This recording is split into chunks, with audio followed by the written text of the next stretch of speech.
Super quick overview of how to use illustrative math for grade 5, unit 6. It is our recommendation that rather than using Envision or expressions for dividing decimals, that you pull from the illustrative math resource. You don't have to do that, but we really feel that they approach that content in an awesome conceptual way that's really focused on number sense and understanding what it means to divide decimals. You'll notice that we give you 6 days to cover this content, plus your performance task. So I'm going to go ahead and dive into day number 12, the first day. And you'll see that it's linked to Illustrative Math Unit 5, Lesson 22. I'm going to click on that lesson. It takes me straight to Lesson 22. I'm in grade 5, Unit 5. I'm actually quickly, just to show you, going to go back to the beginning of Unit 5. Unit 5 is all about place value patterns and all of the decimal operations. We are focusing on the division part, which starts, as you know, with Lesson 22.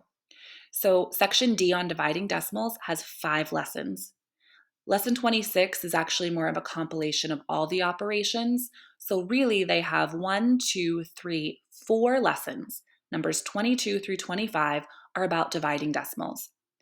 You have, as I mentioned before, a total of 6 days allotted in your pacing guide. So you have 6 days during which you can teach those 4 lessons. Some of them are a little bit longer than others.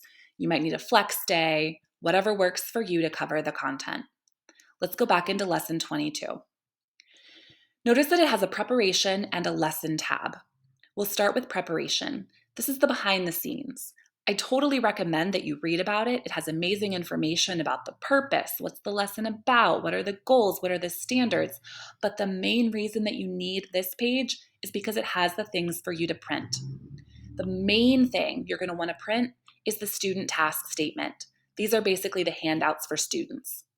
You can explore all of this, but that's what you'll really want. The other thing you're probably going to want are the PowerPoint slides. They're just a great way to present the lesson. When you get to this part, you will not have access to all of this if you do not log in.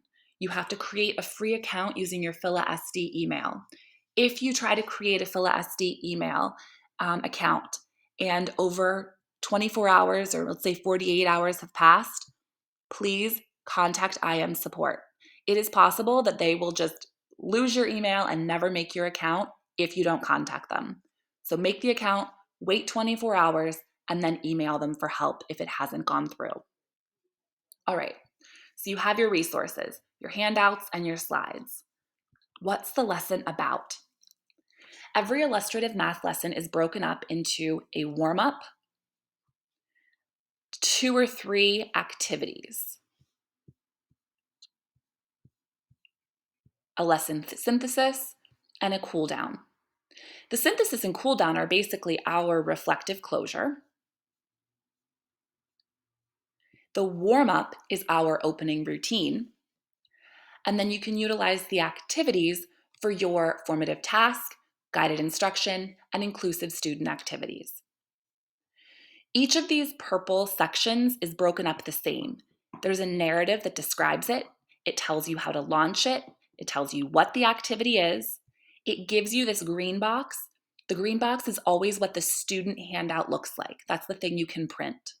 It tells you how students might answer that question, although this part is not available unless you log in. And it tells you how to wrap up or synthesize that activity. So for lesson 22, here's your opening routine. Then we get into activity 1. Again, it describes it, tells you how to launch it, what it is. Here is the student handout. Here is how students might answer. Here's how you synthesize it. Next activity. Here's what it's about. Here's how you launch it. Here's what it is. Here's a copy of the student handout that you can print, how students are going to respond, and how you synthesize it. Again, in this part, Unit 5, you have a total of 4 lessons to pull from. I recommend that you explore all of them before you start to see kind of what it's building to. It's a really amazing conceptual approach to dividing decimals that I think will help you a lot with your students this year. Feel free to email Matt